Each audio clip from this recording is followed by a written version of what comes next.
Assalamualaikum warahmatullahi wabarakatuh. Pada kesempatan kali ini, saya akan memaparkan materi mengenai risiko dan ketidakpastian mata kuliah Manajemen Risiko dengan dosen pengampu Dr. Anantiati SPMP. Sebelumnya, izin memperkenalkan diri, saya Putri Brenda Kusuma Hanim dengan nilai 030519.0056 yang akan memaparkan mengenai risiko dan ketidakpastian pertanian. Pengertian risiko dan ketidakpastian. Yang pertama ada pengertian risiko. Risiko merupakan situasi di mana probabilitas kejadian-kejadian yang mempengaruhi hasil pengambilan keputusan telah diketahui. Jadi, jika seorang petani telah mengambil keputusan dan mengetahui kemungkinan kejadian atas keputusannya, itulah yang dinamakan suatu risiko. Sedangkan ketidakpastian adalah suatu yang tidak bisa diramalkan sebelumnya dan karenanya peluang terjadinya merugi belum diketahui sebelumnya. Contoh, seorang petani mengambil keputusan untuk menanam cabai. Dalam perhitungan petani tersebut, ia akan berhasil panen pada bulan September. Namun, dikarenakan faktor iklim, musim hujan di Indonesia turun lebih awal sehingga menyebabkan gagal panen cabai.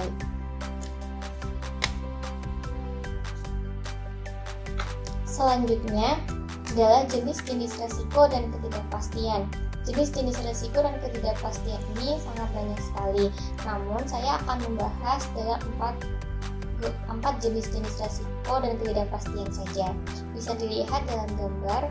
Ini merupakan suatu gambaran jenis-jenis risiko dan ketidakpastian yang akan saya bahas. Jenis-jenis risiko dan ketidakpastian yang pertama, ada risiko alamiah. Risiko alamiah berupa iklim, penurunan kesuburan lahan, hama dan penyakit tanaman, jenis varietas tanam, dan bencana alam. Yang kedua adalah fluktuasi pasar. Fluktuasi pasar merupakan kesenjangan antara keputusan memulai usaha tani dengan pencapaian output di mana harga pasar pada titik penjualan tidak diketahui saat keputusan ditetapkan. Jadi, saat petani mengambil keputusan menanam suatu komoditas, ia tidak mengetahui harga komoditas tersebut nantinya. Bisa saja harga komoditas tersebut dalam pasar naik yang menyebabkan petani tersebut untung atau bahkan malah merugi yang disebabkan karena harga komoditas dalam pasaran tersebut mengalami penurunan. Yang ketiga, ketidakpastian sosial.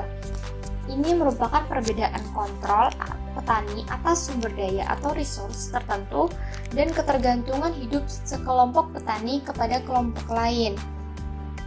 Contohnya adalah pada simbiosis antara pemilik tanah dan faktor produksi melalui sistem bagi hasil.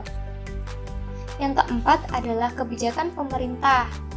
Hal yang mempengaruhi peta kerjasama perekonomian atau penetapan harga internasional dan pinjaman dana luar negeri bagi keperluan pembangunan. Nah, contohnya adalah baru-baru ini pemerintah menetapkan naiknya harga BBM yang mana berdampak pada ekosistem pemasaran yaitu pada transportasi. Dampaknya dari BBM naik ini, komoditas pertanian yang krusial yaitu seperti beras yang merupakan salah satu bahan pokok mengalami pelonjakan harga atau kenaikan harga. Nah, kemudian bagaimana sih adaptasi petani dalam menghadapi risiko dan ketidakpastian? Saya sudah merangkum dari beberapa sumber dan literatur tentang adaptasi petani dalam menghadapi risiko dan ketidakpastian. Yang pertama adalah mempertimbangkan jenis dan faktor jarak penjualan ke pusat kota sebagai biaya transportasi, diikuti dengan pemilihan bibit varietas unggul. Tentunya petani akan memilih bibit varietas unggul yang digunakan untuk komoditas tanamnya. Nah, sedangkan pertimbangan jenis komoditas dan faktor jarak penjualan ke pusat kota sebagai biaya transportasi adalah pertimbangan mengenai produk pertanian yang merupakan produk segar, sehingga produknya ini akan mengalami kerusakan apabila tidak cepat dipasarkan. Oleh karena itu, untuk menekan kerugian dalam hal ini, maka petani perlu memperpendek jarak penjualan. Yang kedua, ada status petani dan penguasaan lahan yang dihadapkan pada karakteristik lahan, yaitu lahan sawah maupun tegalan. Petani sendiri pasti sudah mengetahui bagaimana karakteristik lahan yang dipunyainya, ya seperti lahan sawah maupun lahan tegalan. Nah, petani masing-masing memiliki cara tersendiri atau pemilihan komoditas tersendiri yang ditanam di lahan sawah maupun lahan tegalan. Sedangkan status petani di sini artinya ada dua status petani. Yang pertama adalah status petani sebagai kepemilikan lahan atau kepemilikan tanah, dan yang kedua adalah status petani sebagai penyewa lahan atau penyewa tanah.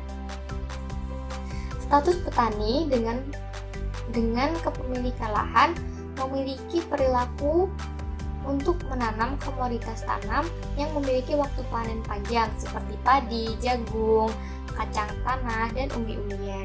Sedangkan status petani sebagai penyewa lahan atau penyewa tanah maka akan memilih komoditas yang komersial seperti sayur-sayuran, tomat, dan sebagainya yang memiliki waktu panen pendek. Hal ini dikarenakan agar mempercepat penjualan, atau status petani dengan sebagai penyewa memiliki income yang sangat cepat. Yang ketiga ada irigasi. Irigasi merupakan upaya menekan ketidakpastian alam, khususnya variabilitas curah hujan, yaitu dengan air dan mengontrol banjir. Yang keempat, peningkatan aspek informasi. Nah, aspek informasi ini ada beberapa, yaitu informasi harga jual produksi, informasi jaring usaha tani, informasi pasar, dan informasi konsumen. Tentunya apabila petani mempelajari informasi-informasi ini, maka petani akan menetapkan harga jual, dan harga jual ini akan mengalami stabilitas karena petani sudah memiliki jejaring usaha taninya untuk dipasarkan, sudah memiliki target pasarnya. Nah, yang kelima ada crop insurance atau asuransi usaha tani, di mana petani selaku klien akan membayar premi risiko.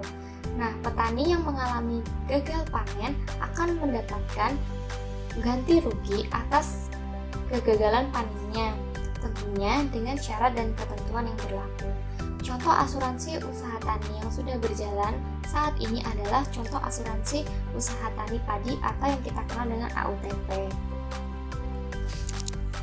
Sekian presentasi dari saya. Mohon maaf bila ada kekurangannya. Wabillahi taufiq wal hidayah. Wassalamualaikum warahmatullahi wabarakatuh.